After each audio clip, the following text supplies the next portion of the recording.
Hello दोस्तों, स्वागत है आपका अपनी YouTube channel Rohit Goswami law classes में। और आज मैं आपको कराने वाला हूँ एलएलबी सेकेंड ईयर, सैम है हमारा फोर्थ, एक्ट है हमारा लेबर लॉ और कोड है 4002। क्वेश्चन नंबर है हमारा 5। अब से पहले ऑलरेडी आपके 4 क्वेश्चन मैं करा चुका हूँ, आप प्लेलिस्ट पे जाकर उनको देख लीजिएगा। प्लेलिस्ट पे जब आप जाओगे वहाँ पे आपको लेबर लॉ यानी एक्ट का नाम, एक्ट का कोड और सेमेस्टर आपको लिखा मिलेगा। अगर आपका कोड और सेमेस्टर मैच नहीं करता है तो कोई दिक्कत नहीं है, आप अपने एक्ट के अनुसार तैयारी करना। आज का जो क्वेश्चन है वो है तालाबंदी। अब से पहले मैंने एक क्वेश्चन कराया था औद्योगिक विवाद वाला 1947 वाला, उसके 2 क्वेश्चन थे। औद्योगिक विवाद 1947 के दोनों करा दिए थे और उसमें मैंने थोड़ा सा एक्सप्लेन भी किया था हड़ताल को और तालाबंदी को। और हड़ताल का मैंने क्वेश्चन ही करा दिया था फिर उसके बाद, और तालाबंदी को भी मैंने समझाया था। एक बार हल्का सा तालाबंदी को और थोड़ा एक्सप्लेन कर देता हूँ, जिससे कि जब आप क्वेश्चन को आगे रीड करोगे देखोगे तो जितने भी आपके मन में डाउट्स हैं, क्वेरीज हैं जो आपके पास हैं, वो सारी आपकी क्लियर हो जाएंगी और क्वेश्चन में आपकी एक अच्छी पकड़ रहेगी। तो हम समझते हैं पहले तालाबंदी।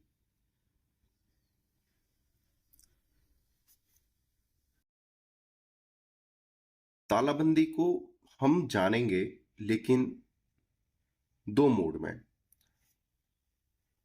एक तरफ होता है मालिक,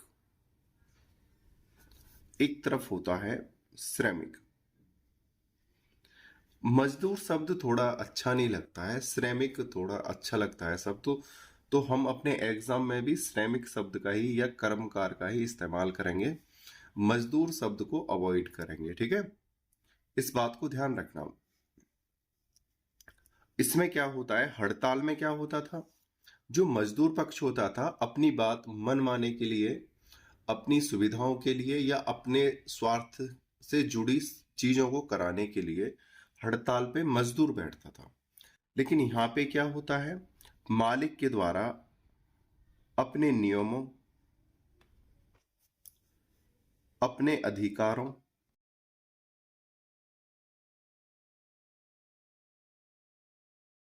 या कंपनी से जुड़े कोई अन्य वर्ग हैं, अन्य कार्य, जिनको मजदूर पक्ष करने से, मानने से इनकार कर रहा है, करने से या मानने से इनकार करता है,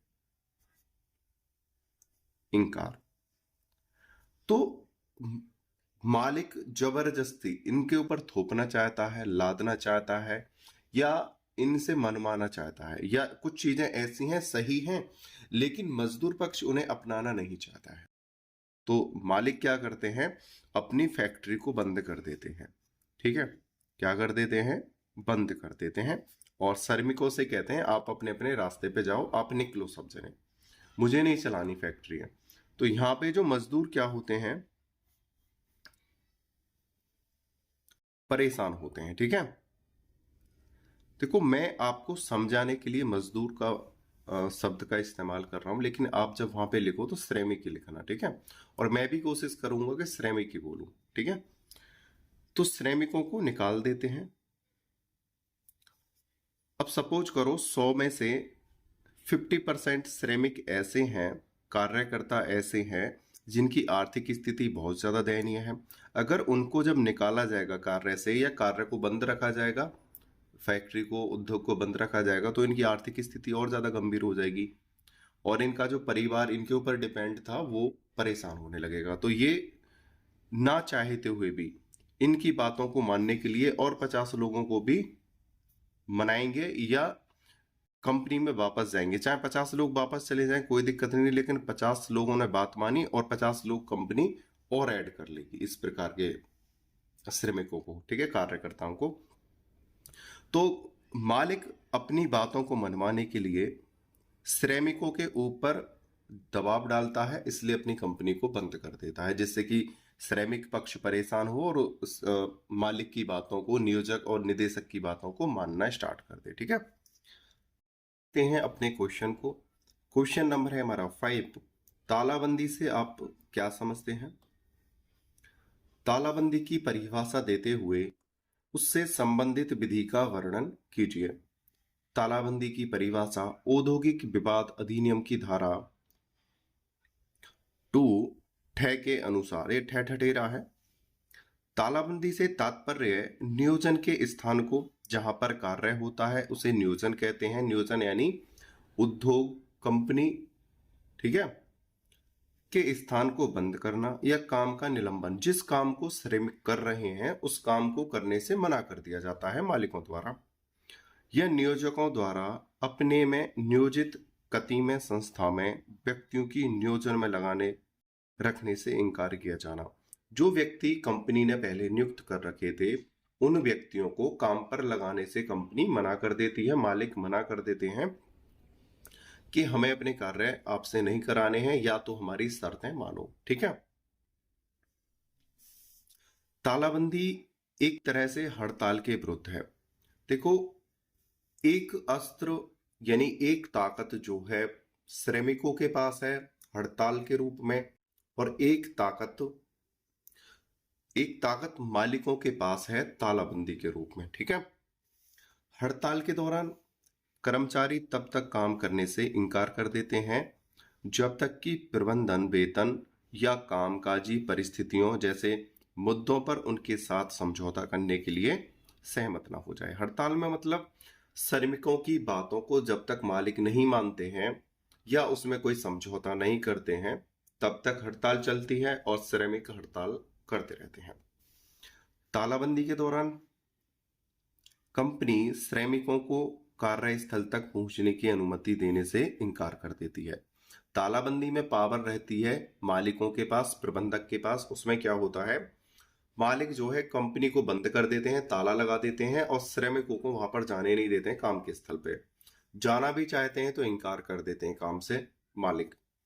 तो इसमें तब तक कि वे उन शर्तों को स्वीकार नहीं कर लेते जिन्हें मालिक वे प्रबंधक लागू करना चाहते हैं, और ये तालाबंदी तब तक रहती है चाहे मालिक को नुकसान उठाना पड़ जाए, जब तक श्रमिक पक्ष उनकी बातों को, मालिकों की बातों को नहीं मानता है। या तालाबंदी तब होती है, नोटिफिकेशन दिया जाता है हड़ताल के लिए। आपने पढ़ा होगा आपसे पहले क्वेश्चन में, जो हड़ताल होती है सांकेतिक भी होती है कि पहले सूचना के द्वारा सूचना दी जाए या तो हमारी बातों को मानो, नहीं हम हड़ताल करेंगे। जब इस प्रकार की सूचना श्रमिकों के द्वारा मालिक के पास जाती है, सांकेतिक हड़ताल की सूचना, तो मालिक हड़ताल के दिन से पहले ही जो नोटिफिकेशन में उनके वर्णन हुआ है उससे पहले ही तालाबंदी कर देते हैं, जिससे परेशान मजदूर स्वयं अपनी जो मांगों को रख रहे थे उनको फिर नकार देते हैं या उसमें थोड़ा बहुत उतार चढ़ाव कर लेते हैं। ठीक है। कभी कभी केवल तालाबंदी की धमकी ही विरोध प्रदर्शनों और हड़तालों को दबाने के लिए काफी होती है। श्रमिकों ने बोला कि हम हड़ताल करेंगे।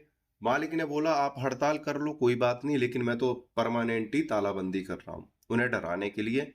तो श्रमिक सोचते हैं यार हम तो अपनी वेतन बढ़ाने के लिए सोच रहे थे, सुविधाएं बढ़ाने के लिए सोच रहे थे, यहाँ पे तो हमारी परमानेंट नौकरी ही जाने वाली है, तो वो अपनी चीजों को दबा लेते हैं, मांगों को दबा लेते हैं।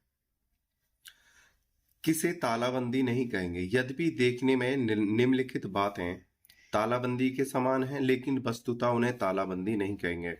ऐसी कौन सी चीज है देखने में लगे कि ये तालाबंदी है लेकिन वो तालाबंदी की कैटेगरी में ना आती हो, उसे देखते हैं। सदैव के लिए स्थापन का बंद किया जाना। अगर कोई कंपनी है, उद्योग है, हमेशा के लिए ही बंद की जा रही है तो वो तालाबंदी की कैटेगरी में नहीं आएगी, वो समापन यानी समाप्ति की कैटेगरी में आएगी। समापन वाला क्वेश्चन मैं आपके 4001 यानी कंपनी लॉ में करा चुका हूं, समापन या समाप्ति वाला। अगर कोई कंपनी परमानेंट बंद हो रही है तो वो तालाबंदी में नहीं आएगी। स्वामी द्वारा सदैव के लिए अपना उद्योग बंद कर देना तालाबंदी नहीं है।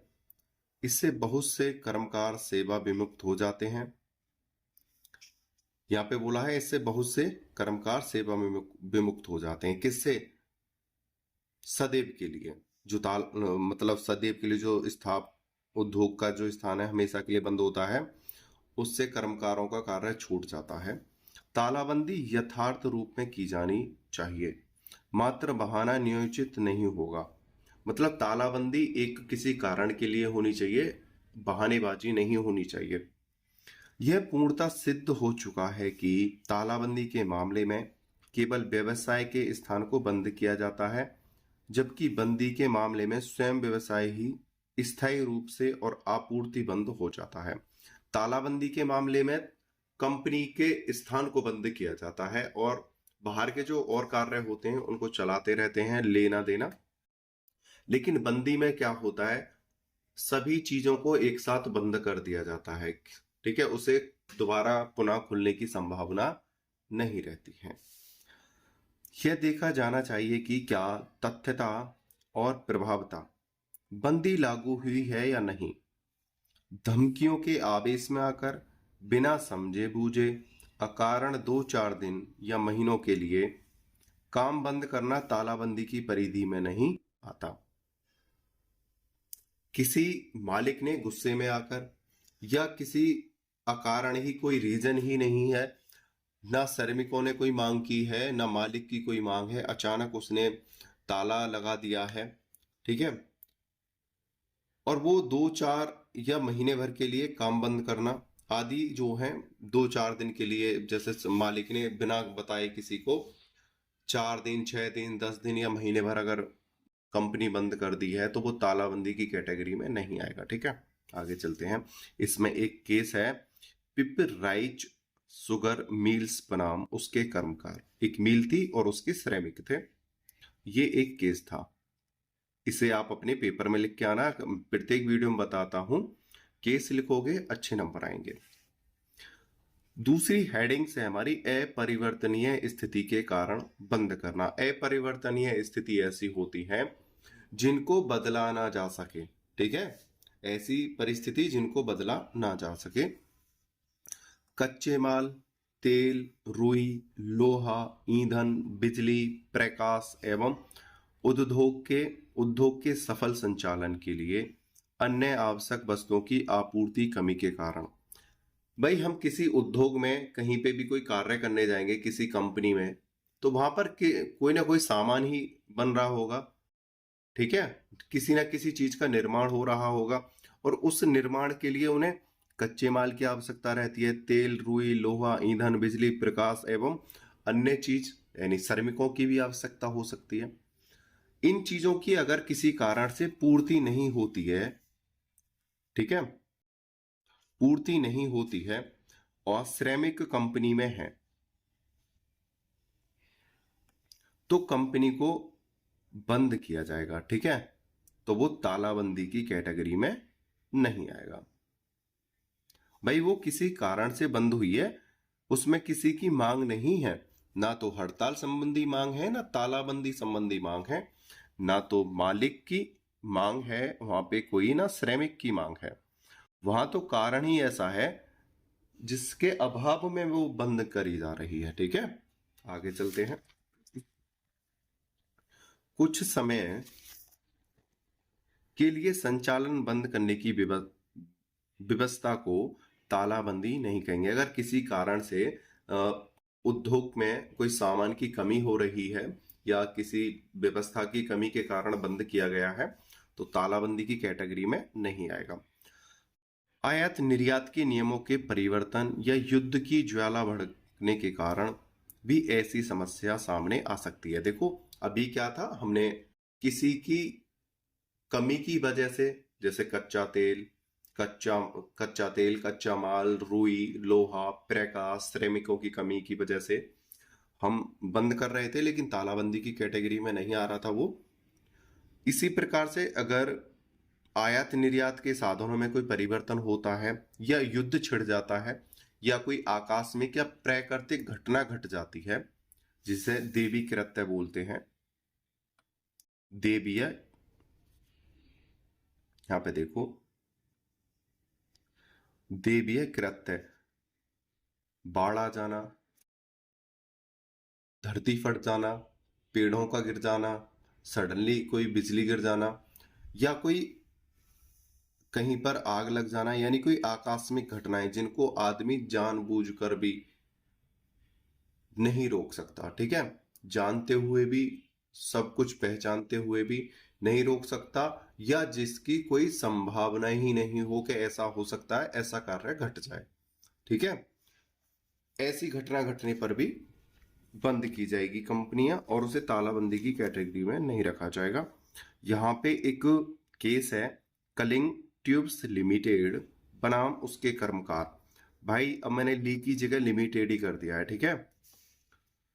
ये बात इसकी पुष्टि करता है कि वित्तीय कठिनाइयों या भूकंप, भीषण अग्निकांड से क्षति, देखो यहाँ पे लिख रहा है ना, भूकंप, भीषण अग्निकांड से क्षति, मशीन के टूट जाने के कारण कुछ समय के लिए काम बंद करने को तालाबंदी नहीं कहेंगे। यानी कोई दैवीय कृत्य, आकस्मिक घटनाएं, युद्ध, ठीक है, जैसे अभी हमारे कोविड का जो टाइम चला था उसमें सभी संपूर्ण देश को बंद कर दिया गया था, तो वो तालाबंदी की कैटेगरी में नहीं आता है।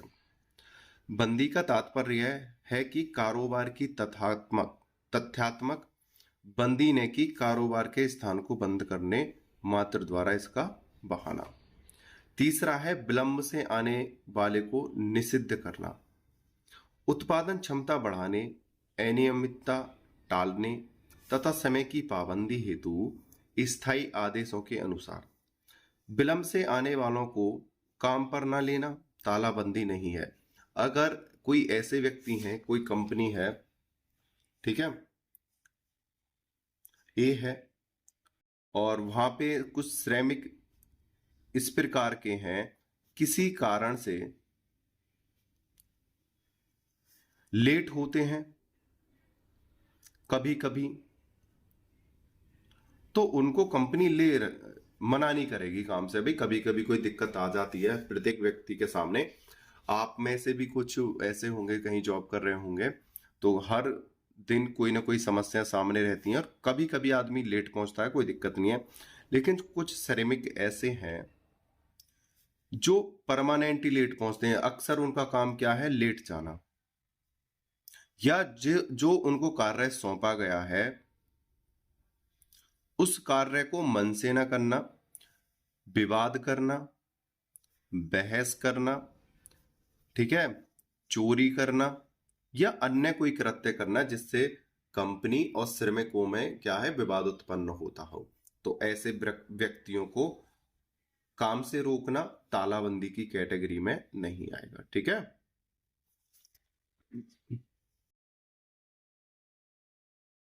नियमानुसार निर्धारित समय पर न आने वालों को लौटा दिए जाने पर शिकायत करने का नैतिक अधिकार नहीं होता कि उनके लिए तालाबंदी की गई है।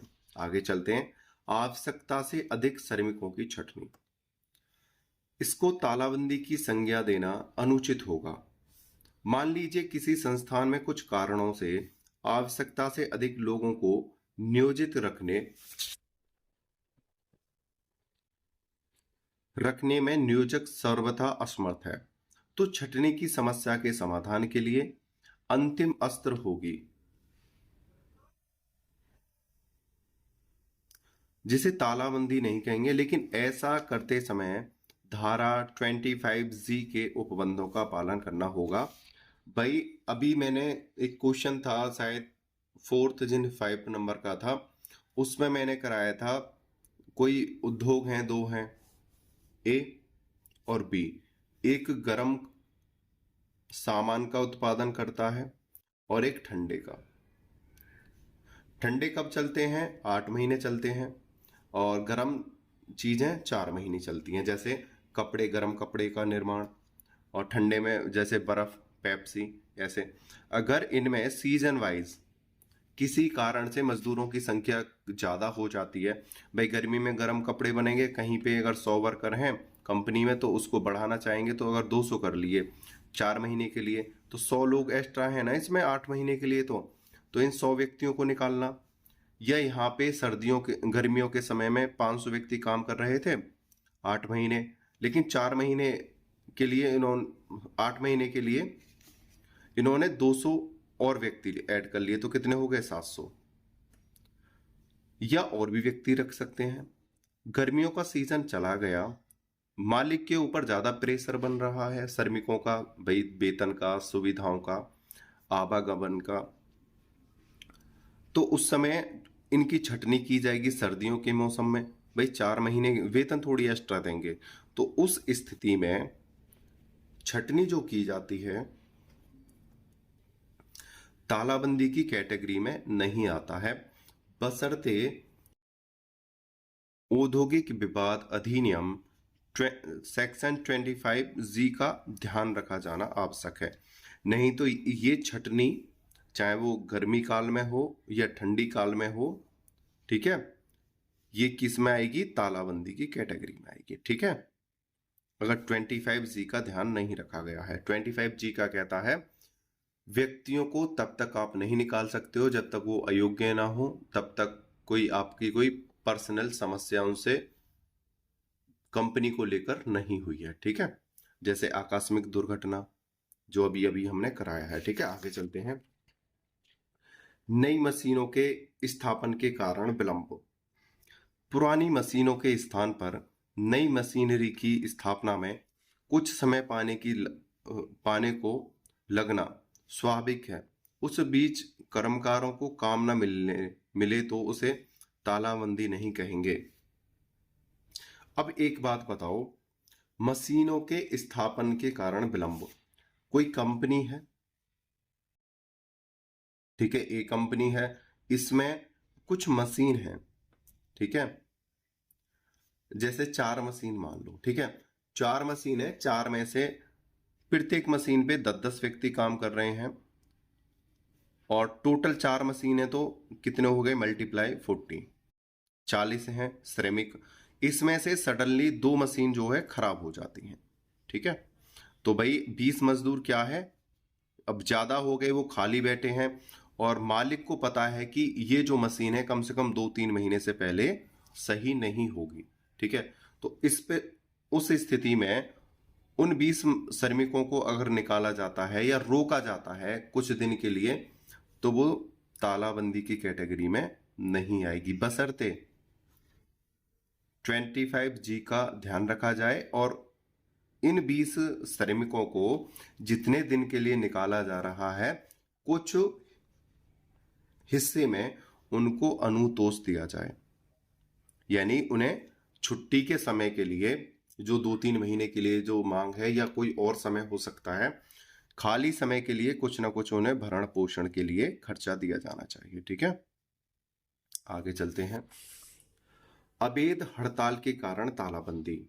कर्मकारों के अवैध हड़ताल करने पर सुरक्षा उपायों के निमित्त स्थापन को क्षतिग्रस्त होने से बचाने तथा तोड़फोड़ की कार्रवाइयां, आगजनी, यातायात में अवरोध, घेराव, पिकेटिंग और अन्य अवांछित घटनाओं के होने के भय से कभी कभी एहतियात के तौर पर संस्थान बंद करना पड़ता है। नए स्थापन के 4 दीवारी के अंदर कर्मकार आएंगे, न उपद्रव विध्वंसक कार्रवाइयों की संभावना होगी। जैसे उसी स्वामी के स्थापन के एक विभाग में हड़ताल चल रही है, तो इसके दूसरे विभाग वाले सहानुभूति में हड़ताल में सम्मिलित होकर नियोजक को जबरी शास्त्रों में मनवाना चाहेंगे। देखो, इसको अगर आप धीरे धीरे पढ़ना, लिख लेना, स्क्रीनशॉट ले लेना, धीरे धीरे पढ़ना, इसका सारा अर्थ मैं बता देता हूं। अगर मैं पूरा रोक रोक के अर्थ बताऊंगा तो बहुत ज्यादा लंबी वीडियो हो जाएगी। इसका क्या है, अवैध हड़ताल के कारण तालाबंदी। कोई कंपनी है, ठीक है, वहां पे अवैध रूप से लोग तालाबंदी कर रहे हैं, आगजनी कर रहे हैं, मारपीट कर रहे हैं, ठीक है, या कोई उपद्रव कर रहे हैं, तो उस स्थिति में इससे बचने के लिए कंपनी ताला लगा देगी, कंपनी बंद कर देगी। क्यों? ना कंपनी खुलेगी, ना व्यक्ति अंदर जाएंगे, कर्मकार श्रमिक अंदर जाएंगे, और ना ही इस प्रकार की दुर्घटना होगी। बहुत से लोग आक्रोश में आकर, गुस्से में आकर आग भी लगा देते हैं, ठीक है, तोड़फोड़ कर देते हैं, कंपनियों को नुकसान पहुंचा देते हैं, ये हो जाएगा। दूसरी बात, अगर ये प्रक्रिया ए कंपनी में चल रही है और साइड में वहां पे बी कंपनी है, तो बी कंपनी भी अपनी सुरक्षा के लिए या वहीं पे आसपास स्थित है, तो दो आधारों पर वो भी तालाबंदी कर सकती है। एक तो ये कर्मकार गुस्से में आकर ए के साथ साथ बी कंपनी को नुकसान ना पहुंचा दें, ठीक है, इसलिए तालाबंदी कर देगी। दूसरा, जो बी के श्रमिक हैं सहानुभूति बस एक ही सहायता करने के लिए ना चले जाएं। भाई जब श्रमिक आएंगे बी कंपनी में और वो भी उनको देख देख कर उन्हीं के साथ मिल जाएं, जैसे मैंने बताया था दूसरी कंपनी के भी लोग हड़ताल में आके शामिल हो जाते हैं, तो अगर बी कंपनी के लोग भी उसमें शामिल हो जाएंगे, इस वजह से बी भी अपनी तालाबंदी करती है या बंद कर देती है, तो ये तालाबंदी की कैटेगरी में नहीं आएगा, ठीक है। मैं इसमें एक केस दिया है, प्रिया लक्ष्मी मिल्स लिमिटेड बनाम मजदूर महाजन मंडल बड़ौदा। इसमें न्यायालय ने क्या कहा है ये देखते हैं। इसमें उच्चतम न्यायालय के निर्णय से स्पष्ट है कि जान माल की धमकी तथा हिंसा से बचने के उद्देश्य से की गई तालाबंदी औचित्यपूर्ण होगी, ठीक है, औचित्यपूर्ण होगी। भाई कोई कंपनी मालिक है और उसे इस प्रकार का डर है कि हड़ताल चल रही है और हिंसा हो रही है, कहीं कंपनी को नुकसान ना हो जाए, या जो साइड वाली कोई कंपनी है वो ये सोचकर हड़ताल करे कि हमारे श्रमिक उसमें शामिल ना हो जाएं, या हमारे श्रमिकों को कोई दुर्घटना ना हो जाए या कोई क्षति ना हो जाए, अपने बचाव के उद्देश्य से तालाबंदी की जाती है, तो वो तालाबंदी अपराध की कैटेगरी में नहीं आएगी और कर्मकार ये आरोप नहीं लगाएंगे मालिक के ऊपर कि इन्होंने कार्य को बंद रखा है। तो उनको ऐसी आज्ञा है इन ऐसी स्थितियों में जहां पे उपद्रव की स्थिति हो या हिंसा होने वाली हो, उस स्थिति में जिसके साथ होने वाली है वो भी और अन्य कंपनियों को भी अधिकार है कि वो तालाबंदी कर सकते हैं। उसे अवैध सिद्ध करना कर्मकारों का काम है कि एकमात्र उद्देश्य नियोजक की शर्तों को मानने के लिए कर्मकारों को बाध्य करना था, जिसे ने अनुचित तथा उत्पीड़क समझते हैं। सिर्फ कर्मकार उस स्थिति में कह सकते हैं कि हमारे संग अन्याय हुआ है जब कर्मकारों को जबरदस्ती निकाला जा रहा हो, अपनी बातों को मनवाया जा रहा हो। न्यायालय कहता है आप उस स्थिति में बात ला सकते हो, अपनी बात रख सकते हो जब मालिक अनुचित कार्य आपसे कराना चाहता हो, ठीक है, या बात मनवाना चाहता हो। उद्योग विवाद अधिनियम 1947 की धारा 22 उपधारा 2 के अनुसार एक वैध तालाबंदी के लिए निम्नलिखित शर्तें आवश्यक हैं। कब तालाबंदी नहीं होगी? नंबर 1, कारखाना बंदी के 6 सप्ताह पूर्व कारखाना बंदी का नोटिस दिए बिना। देखो जिस प्रकार से हड़ताल से पहले हड़ताल के श्रमिक या समूह कंपनी को तालाबंदी वो हड़ताल का नोटिस देते हैं, उसी प्रकार से मालिक नोटिस देंगे कर्मकारों को यानी श्रमिकों को कि हम तालाबंदी करने वाले हैं, या तो हमारी बात मानो या अपना कहीं अन्य रास्ता कर लो। तो पहले ये नोटिस देंगे, ठीक है। दूसरा, ऐसा नोटिस देने के 14 दिन के अंदर। तीसरा, किसी नोटिस में वर्णित कारखाना बंदी की तारीख बीतने के पूर्व। फोर्थ है, किसी समझौता अधिकारी के समक्ष संचालित कार्यवाहियों के लंबित रहने की अवधि में और ऐसी कार्यवाहियों को पूरा हो जाने के बाद की 7 दिनों की अवधि के भीतर इत्यादि। अगर कोई विवाद है जो न्यायालय या पंचों के द्वारा या श्रमिकों के समूह और मालिकों के द्वारा विवेचना के लिए पड़ा है या उसमें निर्णय आना बाकी है, तो उस समय के बीच तक तालाबंदी नहीं हो सकती, या कोर्ट का निर्णय नहीं आ जाता है या बीच में मध्यस्थता नहीं हो जाती है, तब तक तालाबंदी नहीं होगी। उम्मीद करता हूं यह क्वेश्चन आपको अच्छे से समझ में आया होगा, समझाने की पूरी कोशिश की है। अगर इससे रिलेटेड आपके कहीं से कोई पॉइंट बनते हैं, एग्जामिनर आपको घुमाने की कोशिश करे, तो आप परेशान ना होना, ठीक है।